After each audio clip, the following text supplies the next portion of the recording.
Hey guys, this is Glorious. I want to share with you guys some really quick little easy projects that I made tonight. These actually came by, not by mistake, but out of necessity. I had a toothache and I realized that I didn't have a hot water bottle or a heating pad. So I figured I would make some little heating pads just to put on my jaw until I can get to the dentist. So I came up with these little Tilda owls, and the way that I created these was I used this Sizzix die, and it's called owl number 2. And this is a really cute little die to use. This is kind of what it would look like if you cut it out with paper.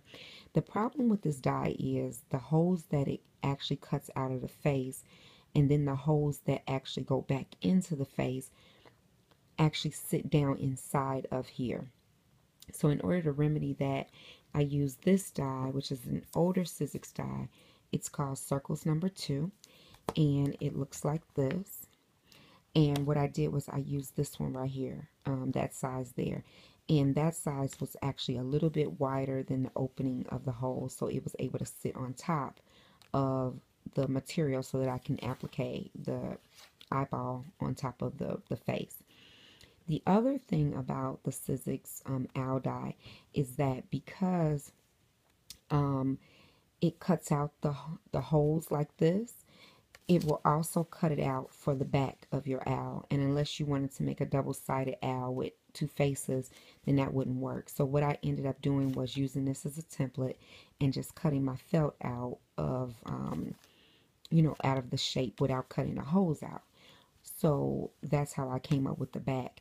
I sewed it all the way around with my machine, and I left the top part open. I filled it with 1/4 cup of regular cooking rice, and then I sewed it back up at the top. And that was about it. All of these pieces, well, all of these pieces on here are all appliqued on there using some heating bond.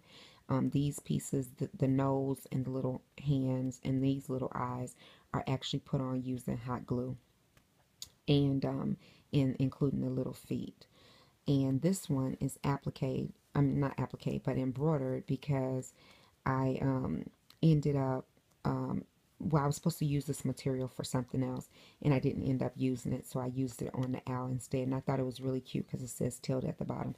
And this is genuine, authentic Tilda material on the front, and I just used, like I said, felt on the back, and a little bit of ribbon up top. And remember, if you guys make these, you can't put any metal on here. You can't put any, pretty much any paper or whatever.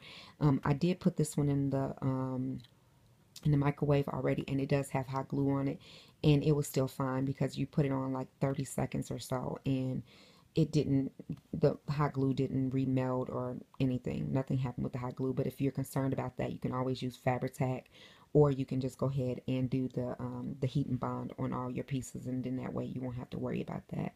Or you can sew it all down. I just didn't want to sew it all down. But yeah, be careful if you want to put buttons and all that stuff on there. And also be careful because these are not really for children or the elderly, because they do get really hot even at 30 seconds, and they retain the heat for a while, and you don't want to burn your child or an elderly person. So that is about it, guys. If you have any questions or comments, leave them down below. And real quick, my Thriftaholic winner did come forth, so I'm gonna stick with that winner that I have. Thank you guys again for coming along on the hop. It was a lot of fun. And again, if you have any questions or comments, leave them down below, and I'll get back with you as soon as I possibly can. Take care, guys. Bye.